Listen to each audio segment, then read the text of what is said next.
दौलत बनाना कभी कभी एक ऊंचे पहाड़ पर चढ़ने जैसा लगता है ना। बहुत मुश्किल, और ऐसा लगता है कि ये बस कुछ ही लोगों के बस की बात है। पर क्या हो अगर इस चढ़ाई का एक नक्शा हो, एक ऐसा रास्ता जिस पर कोई भी चल सकता है। आज हम ठीक उसी रास्ते को समझने जा रहे हैं। देखिए, ये कोई रातों रात अमीर बनो वाली स्कीम बिल्कुल नहीं है। ये तो असल में फाइनेंशियल फ्रीडम यानी कि वित्तीय आज़ादी पाने का एक पक्का, एक ठोस प्लान है। तो चलिए साथ में पहला कदम उठाते हैं। अच्छा, इस चढ़ाई को शुरू करने से पहले एक बहुत ज़रूरी सवाल। जब हम दौलत या वेल्थ शब्द सुनते हैं तो दिमाग में आता क्या है? इसका असली मतलब क्या है? क्योंकि इसका जवाब शायद वो नहीं जो ज़्यादातर लोग सोचते हैं। और सही मतलब समझना ही सही मंजिल तक पहुंचने का पहला कदम है। तो हमारा ये सफ़र 4 हिस्सों में बटा होगा। सबसे पहले हम समझेंगे कि दौलत का वो असली शिखर है क्या। फिर हम अपना बेस कैंप तैयार करेंगे, मतलब अपनी फाइनेंशियल बुनियाद को एकदम मजबूत करेंगे।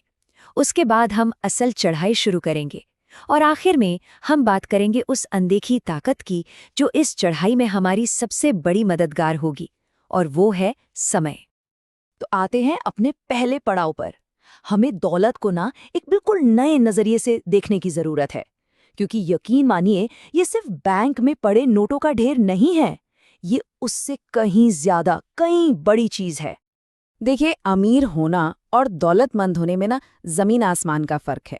अमीर दिखना आसान हो सकता है, ज्यादा इनकम, बड़े बड़े खर्चे। लेकिन ये एक तरह से उस पहिए में दौड़ने जैसा है जो नौकरी पर टिका है। नौकरी गई तो सब गया। लेकिन दौलतमंद होना वो कुछ और ही है। इसका मतलब है ऐसे एसेट्स बनाना, ऐसी चीजें बनाना जो सोते हुए भी पैसा कमा कर दें। असली दौलत पैसों की नहीं बल्कि समय की आज़ादी है। वो आज़ादी जहां जिंदगी अपनी शर्तों पर जी जाए। अब किसी भी बड़ी चढ़ाई से पहले सबसे जरूरी क्या होता है? एक मजबूत बेस कैंप। हमारी फाइनेंशियल चढ़ाई में वो बेस कैंप है अपने कैश फ्लो को समझना। मतलब पैसा कहाँ से आ रहा है और कहाँ जा रहा है, इस पर पूरा कंट्रोल होना। सच कहूं तो यही वो नींव है जिस पर दौलत की पूरी इमारत खड़ी होती है। और अच्छी बात यह है कि ये कंट्रोल पाना उतना मुश्किल भी नहीं है। इसके लिए बस 3 सीधे साधे कदम हैं। पहला, ये जानना कि पैसा जा कहाँ रहा है, मतलब अपने हर छोटे बड़े खर्च को ट्रैक करना। दूसरा, अपने पैसे को एक दिशा देना। इसके लिए एक सिंपल सा बजट बनाना। और तीसरा, जो सबसे ज्यादा जरूरी है, अपनी बचत को ऑटोमेटिक कर देना, ताकि हर महीने सैलरी आते ही बचत वाला हिस्सा अपने आप अलग हो जाए, सोचना ही ना पड़े।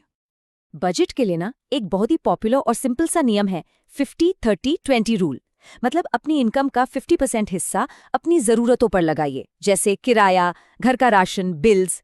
30% अपनी चाहतों के लिए रखिए, जैसे बाहर खाना, घूमना फिरना, कोई हॉबी। और सबसे जरूरी, कम से कम 20% हिस्सा सीधा बचत और निवेश के लिए निकाल दीजिए।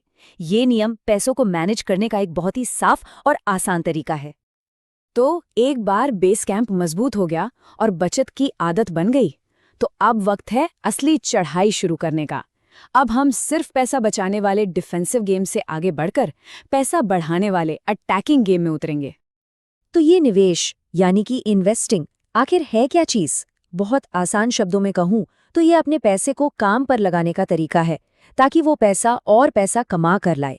मतलब अब सिर्फ हम पैसे के लिए काम नहीं कर रहे, बल्कि हमारा पैसा भी हमारे लिए काम कर रहा है।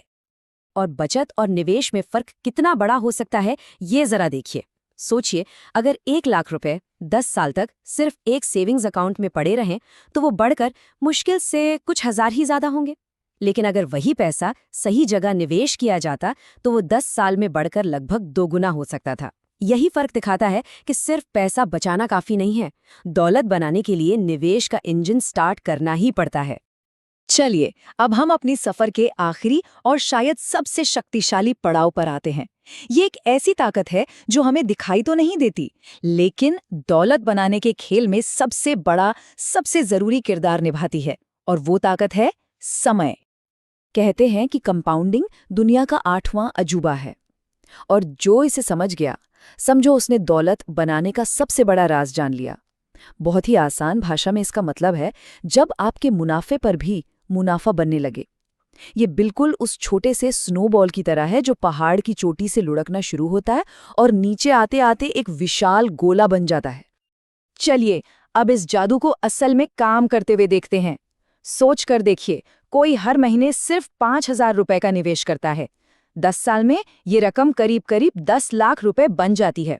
ठीक है, अच्छी बात है, लेकिन जादू अब शुरू होता है।